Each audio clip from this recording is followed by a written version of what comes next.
poor mechanic helps a billionaire single mom. Then her daughter runs to him and yells, "Daddy, what would you do if a little girl you'd never met ran up to you, wrapped her arms around you in the golden afternoon light, and called you daddy? Not sir, not mister, but daddy, with a voice full of trust, like you had belonged to her all along." What if the woman standing beside her was the younger sister of someone you once loved deeply? Someone who disappeared from your life without a single word? And what if that little girl might just be your own flesh and blood? Do you believe in fated encounters? Or that family isn't always something you're born into, but something you find in the most unexpected ways? If you've ever experienced loss, ever wished for a second chance when a door closed too soon, then this story is for you. Before we begin, leave a comment below. Do you believe in second chances? Or, what does family mean to you? And don't forget to subscribe so you won't miss a single chapter of stories like this. Raw, real, and heartwarming. Now take a seat. Let the world fade for a while. The wind rustles through an old tin roof. Tiny footsteps echo on a gravel path. And then, a voice no one is ever ready for. "Daddy?" On the edge of Willowbrook Hollow, where time seems to move just a little slower than the rest of the world, there's an old garage called East Point Auto Works. Every morning, Matthew pushes open its weathered wooden door with a grease-stained hand, like he's touching a memory that never quite faded. He's not the kind of man who tells stories. He doesn't dwell on the past. But some wounds, they ache even in silence. 6 years ago, Grace Lewis, the woman he loved with every honest part of himself, left. Suddenly, quietly, taking with her a child he never got the chance to meet, or even name. No letter, no goodbye. Just a void, echoing with all the things left unsaid. Matthew told himself he'd moved on, but in every rusted frame he welds back together, in every bolt he tightens, there's a quiet ache, a guilt never loosened. Until today, the sound of tires crunching over gravel pulls him from his thoughts. A sleek, unfamiliar car, far too expensive for a town like this, rolls to a stop in front of the garage. The door opens. A woman steps out. Not Grace, but something about her steals a breath from his chest. And then, the back door swings open. A little girl, maybe 5 years old, climbs down. Tangled curls, storm gray eyes like April rain. She stands there for a moment, then without warning, runs straight toward him. "Mr. Matthew?" Not sir, not hello there, but as if she already knew him, like he'd been part of her world all along. Matthew freezes. The wrench slips from his hand and hits the concrete, like the sound of reality cracking open. Who is this little girl? How does she know his name? And why? Why does she look so achingly like Grace? A door he thought was sealed long ago. Today it seems someone just gently pushed it open. That day the heat was so intense that even the ceiling fans at East Point Auto Works sounded like they were complaining. Matthew had just slid out from under an old pickup when he heard something unfamiliar. The smooth whisper of tires gliding over gravel, not the usual sputter of worn-out engines. A Tesla pulled up, sleek, silent, and wildly out of place in a garage where flat tires were patched with rope and blind faith. The woman who stepped out looked like she belonged on the 32nd floor of a corporate office, not on the dusty back roads of Willowbrook Hollow. Natalie Robinson. Her eyes swept over Matthew like she was trying to convince herself that everything was under control, though it was painfully clear it wasn't. "My car just shut off. No warning, no signal. Can you take a look?" Her voice was steady, firm, but her hands clutched her handbag like it was a shield. Matthew gave a small nod, wiped his hands on a grease-stained rag, and popped the hood. The engine was spotless, not a speck of dirt, clean in a way that felt suspicious. Then, a soft click behind him. The car door creaked open. A little girl stepped out, curly hair falling into her eyes, a swan-printed dress fluttering around her knees. She looked around, curious. When her gaze met Matthew's, she hesitated, like she was trying to piece together a blurry memory from somewhere deep inside her tiny mind. "Isabella, stay in the car, sweetheart." Natalie called out quickly. But the girl didn't listen. One step, two steps. Then in a voice as soft as wind sweeping through an open field, Isabella asked, "Are you the man in the picture?" Matthew turned, caught mid-motion. "What picture?" he asked, heart suddenly out of rhythm. "The one Mommy keeps in the music box," she said. "You're standing next to her, and there's a big sun behind you." The words were innocent, but the silence that followed was anything but. Natalie's face turned pale. Isabella looked confused, and Matthew just stood there, caught in a storm of memory and meaning, his eyes uncertain if this was fate playing games or something he'd always feared and quietly, deeply, hoped for. Matthew had never been afraid of children, but he also had never been prepared for a little girl to throw herself into his arms like the world had just whispered her name in the exact voice she'd been waiting for. That little girl, Isabella, had stepped out of the Tesla barely 2 minutes ago, and now she was clutching him tightly, her soft cheek pressed against his grease-stained work shirt, whispering a single word with no hesitation at all. "Daddy?" It wasn't loud. It wasn't frantic, but it tore through the quiet life Matthew had spent 6 long years carefully building around an old wound that never fully healed. He froze, body stiff, hands hovering awkwardly midair, and his heart, unsure whether to break or explode. Just a few steps away, Natalie stood frozen in place.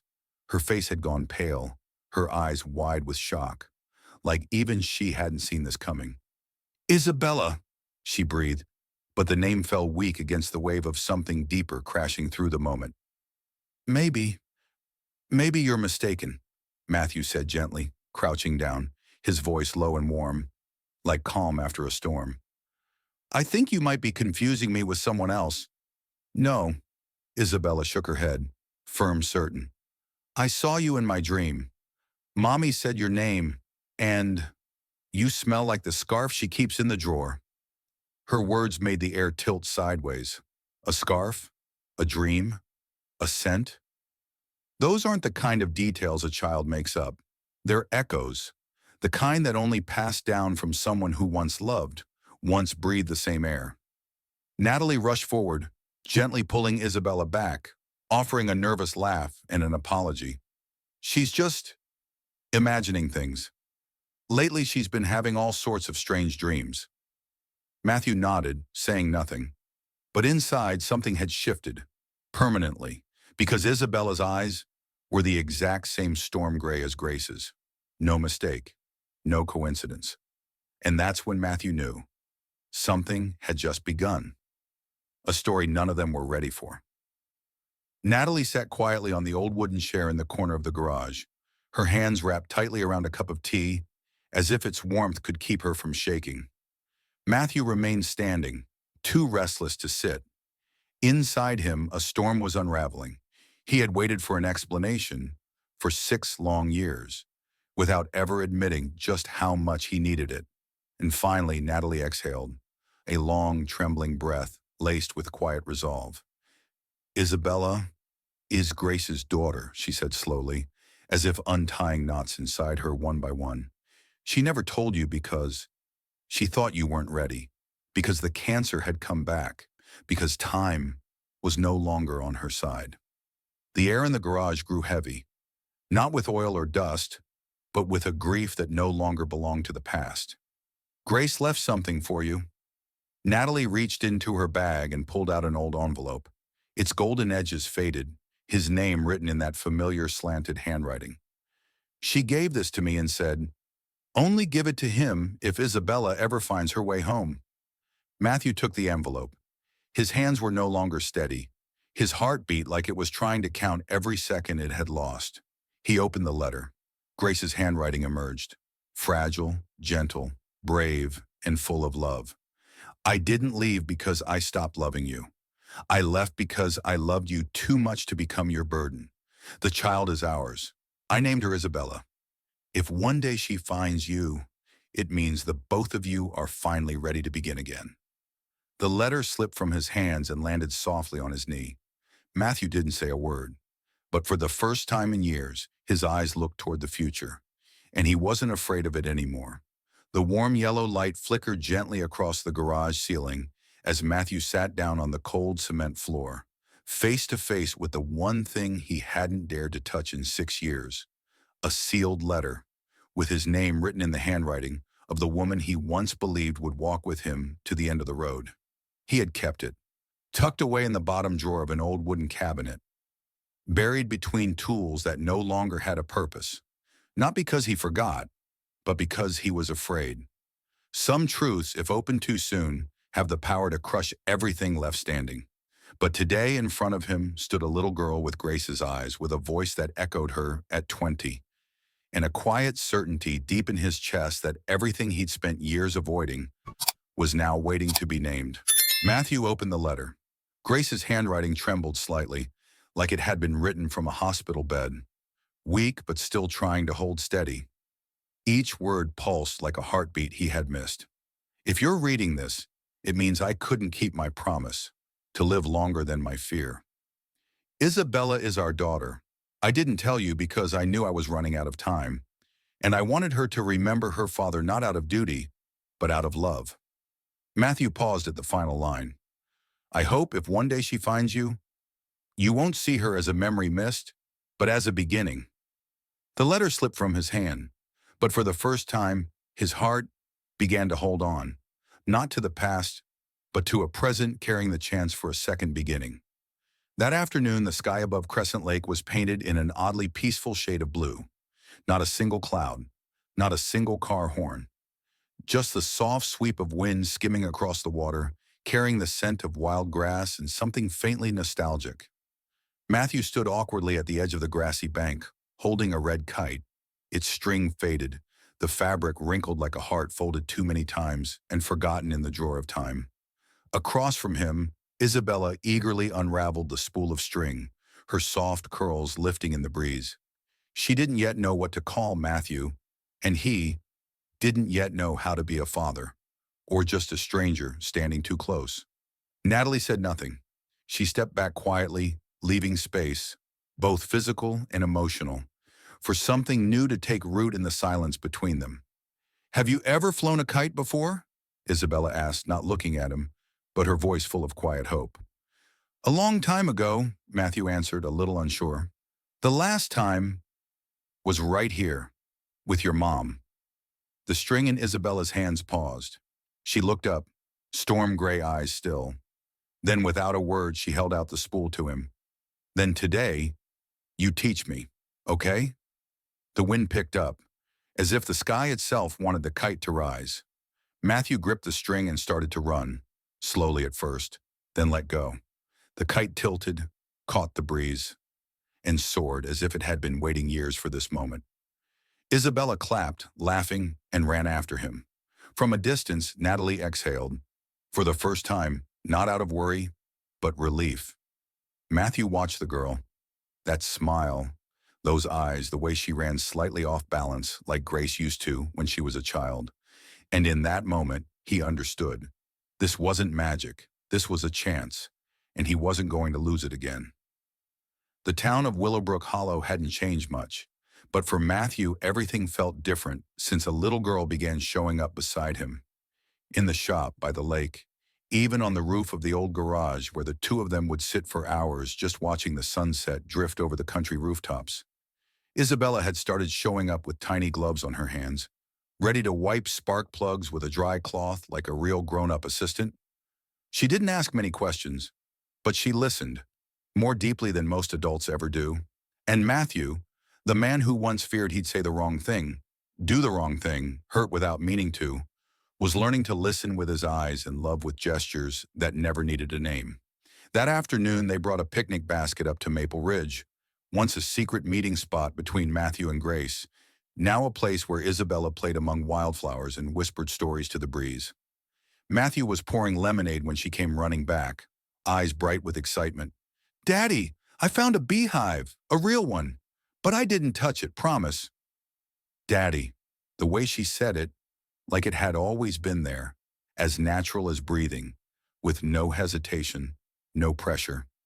Matthew froze for a second, not out of shock, but because his heart had just been handed a title he once feared he didn't deserve. In the distance, Natalie paused too. She didn't turn around, but her hands stopped moving, and her lips pressed together to keep in all the words she didn't need to say. "What did you call me?" Matthew asked, needing maybe just one more time to hear it. Isabella giggled, wrapped her arms around his waist and whispered, "You heard me, silly daddy." The storm came without warning, like most of the things that had ever changed Matthew's life. The wind tore the metal roof off East Point Auto Works, the largest sheet spinning through the sky like a blade before crashing into the back wall. The very spot where he had once scribbled, "First garage," and the only one. By morning the sky was calm, but the air was thick, heavy with the scent of rust, rainwater, and something broken deep inside that had yet to be named. Matthew stood in the middle of the wreckage, shirt soaked through, arms frozen at his sides. He had lost Grace. He had lost the chance to be a father. He couldn't lose this place too, the only space where he still remembered how to exist. Natalie showed up without being asked. In her hands were renovation sketches, a stack of financial estimates, and a gaze steadier than last night's thunder. "I can help. We can rebuild this. Better than before. I don't need you to say thank you. Just believe that you deserve it." Matthew turned away, his face shadowed like the storm cloud still lingering on the far edge of the sky. "I'm not some charity case, Natalie." There was no anger in his voice, just enough coldness to carve distance between them, deeper than anything they'd once shared. Natalie stiffened. She hadn't come here to be wounded, but somehow she was, because his pride didn't speak in harsh words. It defended itself with scars that had never truly healed. "I don't think you're weak," she said quietly. "I think you matter, and you're worth investing in, not with money but with belief." Matthew said nothing, but inside him something had shifted, a quiet pull, between pride and a woman willing to stay. 3 days after the storm, East Point Auto Works no longer smelled of damp and mildew, but something else entirely: fresh wood, primer, paint, and the quiet scent of determination being pieced back together. Matthew stood in the middle of the garage, hands covered in dirt, hair damp with sweat. But his mind was wrestling with something harder to touch than twisted sheet metal: the fear of needing someone and getting hurt for it. He had thought Natalie offered to help out of pity, but when he remembered the look in her eyes, steady, unwavering, like someone who chose to stay even when walking away would have been easier, he knew he'd been wrong. That afternoon he stood on the front porch of Chestnut Hill Cottage, holding a small wooden box in his hands. Not flowers, not a gift card. Just the one thing he knew how to make with his whole heart: a hand-carved wall clock with 3 names etched into the wood: Matthew, Natalie, Isabella. When Natalie opened the door, she didn't say a word. She didn't need to. She simply looked at him, teacup still warm in her hand, as if she'd been expecting him. Matthew held out the box, offering no excuses. "I thought you were trying to pull me out of the mud," he said quietly. "But it turns out you were just standing beside me, waiting for me to take a step." Natalie didn't answer right away. She opened the box, traced her fingers gently across the smooth wooden face, then exhaled. Not out of relief, but because, at last, the invitation to stay had been accepted. "I don't need someone perfect," she said. "Just someone who doesn't walk away when things fall apart." Matthew nodded. Their eyes met. No grand gestures, no need for forgiveness. Just 2 people choosing again, from the place they once broke. That afternoon, as sunlight quietly spilled through the window of the newly repaired garage, Natalie walked in, unannounced. She wasn't carrying papers. She wasn't holding anything expensive. Just a crumpled A4 sheet, the corners stained with a dried splash of watercolor. But Matthew, in the middle of reattaching the handle on an old wooden cabinet, stood up immediately, as if something important was about to happen. She said nothing, just held out the paper with both hands, like a gift that didn't need wrapping. The drawing was clumsy, colorful, a little off-center, but unmistakable. 3 figures standing under a roof with smoke curling from the chimney. A tall man, a woman with curly hair, and a little girl with outstretched arms and a beaming smile. Beneath it, in uneven red crayon, were four simple words: "My home is here." Matthew went still, not because of the drawing itself, but because for the first time, someone had dared to place him inside a picture of family and call it home. "She drew it yesterday," Natalie said, her voice barely audible. "She taped it to her nightstand, then took it down this morning. She said, 'I think Daddy doesn't have a picture of our home yet.'" The words sank into Matthew's chest like a quiet tide. He held the drawing, not too tightly, afraid to tear it, but just firmly enough to feel the weight of something that couldn't be measured. He had once believed home was something he'd lost, but Isabella had drawn it back for him, with watercolor, with love, and with one simple word: Daddy. The path leading into Rosefield Cemetery wasn't long, but with each step, Matthew felt like he was walking backward through time, back to the place where he lost something he hadn't even known how to name. Isabella walked between the two adults, cradling a bundle of wildflowers she'd picked from the hillside at Maple Ridge. She didn't say a word, but her eyes shone with a strange kind of brightness, as if she was carrying out a mission, one no one had assigned, but that she was determined to complete. They stopped at a simple gravestone. The grass had been neatly trimmed. No ornate flowers, no marble angels, just a name: Grace Lewis, and a quiet line etched beneath it: "She gave without asking and loved without end." Matthew stood still. A soft breeze passed through, carrying the scent of rain-soaked earth, and something that felt almost like a familiar whisper. Isabella knelt, gently laying the flowers at the foot of the grave. Then she sat beside it. No one told her what to do, but she reached out one small hand, pressed it to the cold stone, closed her eyes and whispered, "Thank you, Mommy, for finding my daddy for me." Natalie turned away, not to hide her tears, but to hold together something overflowing in her chest. Matthew didn't move. His hands were clenched tight, as if he was trying not to come undone by the weight of those words.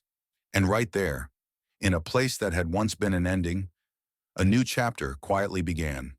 Not with church bells or grand declarations, but with a child's voice offering thanks. A little girl who didn't even realize she was healing the two broken hearts beside her. A few weeks after Isabella laid her wildflowers at Grace's grave, East Point Auto Works was no longer just an old garage echoing with the sound of dropped wrenches and the scent of motor oil. A new sign was quietly hung one afternoon. No ceremony, no speeches, just a few folding chairs and a few hopeful glances. Beneath the oak tree out front, the words stood clear: Anderson Garage and Skills Center. And below that, in white chalk, in a child's uneven handwriting, Isabella had added, "A place where anyone can start again." Matthew didn't need to cut a ribbon. He just needed to see two 10th grade boys walk in, dust-covered sneakers, guarded eyes, and slowly start to relax when he said, "There are no grades here, just bolts, oil, and second chances." It wasn't about spark plugs or brake checks. It was about reaching out to kids like the one he used to be, lost, unsure of what they needed, only knowing they were drifting. Natalie stood off to the side, not interfering, her smile soft like early winter sun.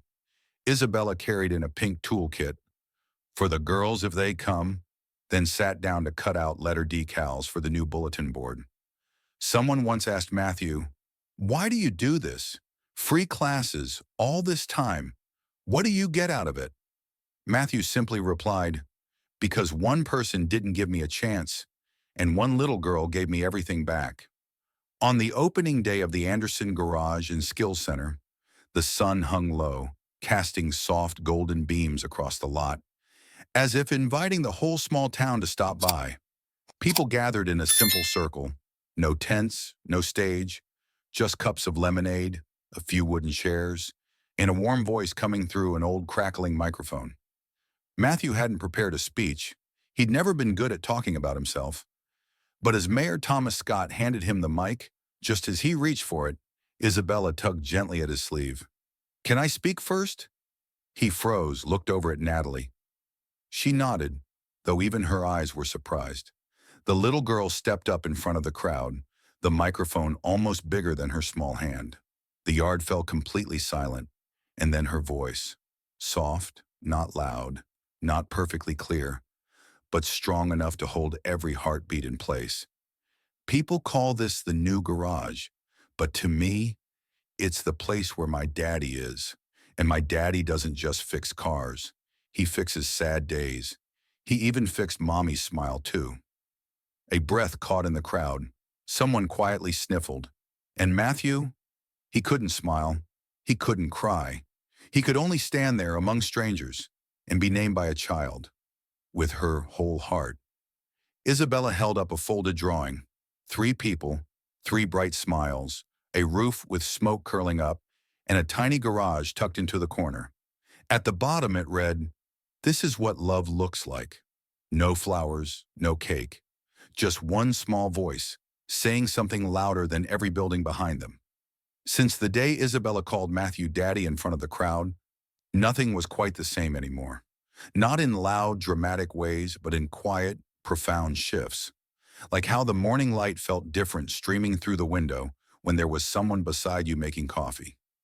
Matthew was no longer just the garage owner or the man who used to live inside his memories. He had become someone who appeared in Isabella's everyday stories. From the guy who fixed my doll's broken leg to dad who won the treasure hunt at Briarwood Trail. On weekends, they didn't follow a schedule, but 3 places kept rotating gently into their new life.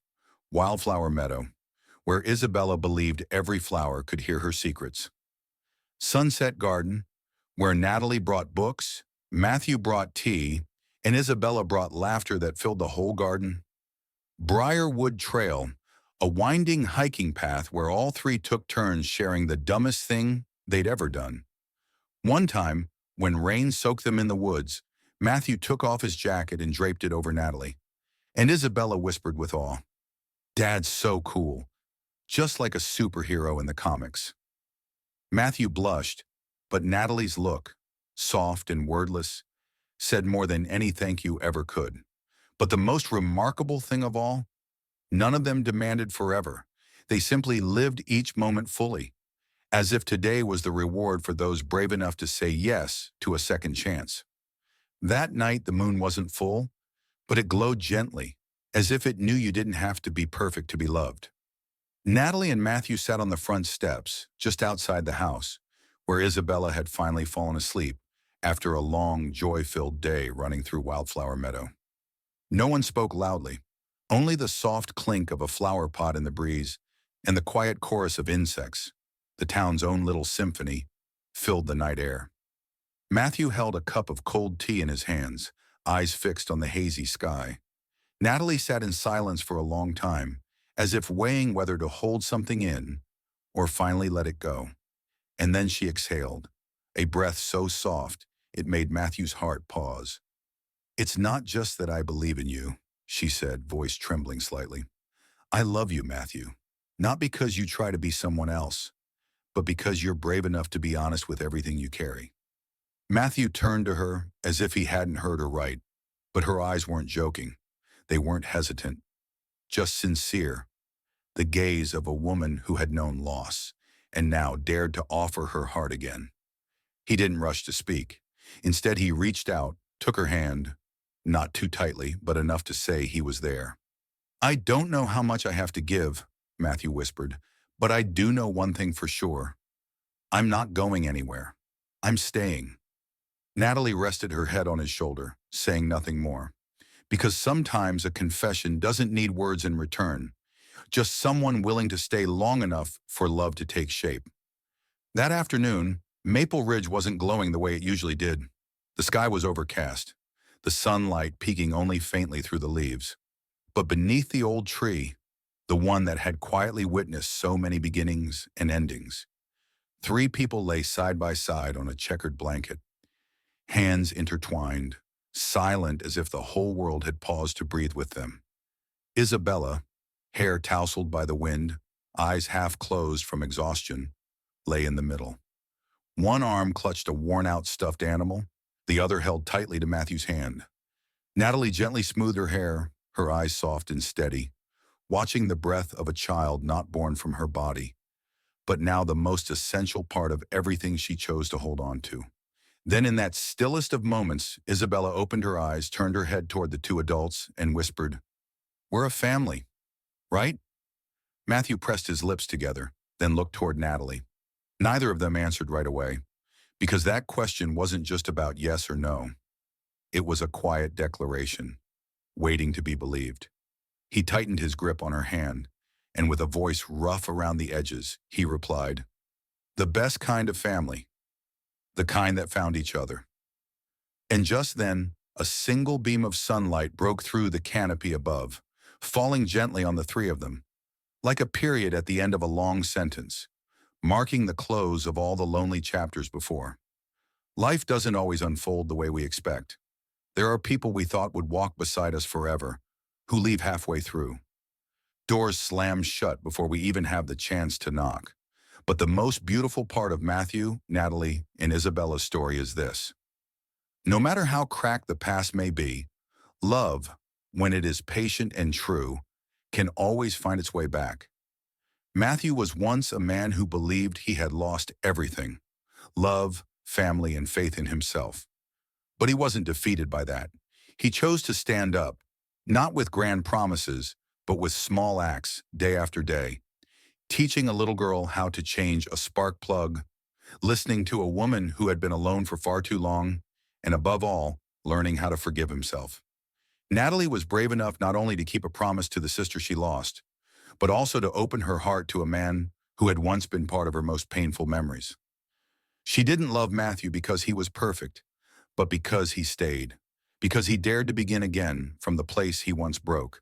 And Isabella, just 5 years old, was the one who gave them both a second chance to see life through new eyes. A life where family is not always where you're born, but where you're chosen, loved, and held on to. The lesson here isn't about finding the perfect family. It's about having the courage to open your heart and realizing that sometimes you too are worthy of being found, all over again. Because family isn't about blood. It's about the people who choose to walk with you, even when you're not sure you have anything left to give.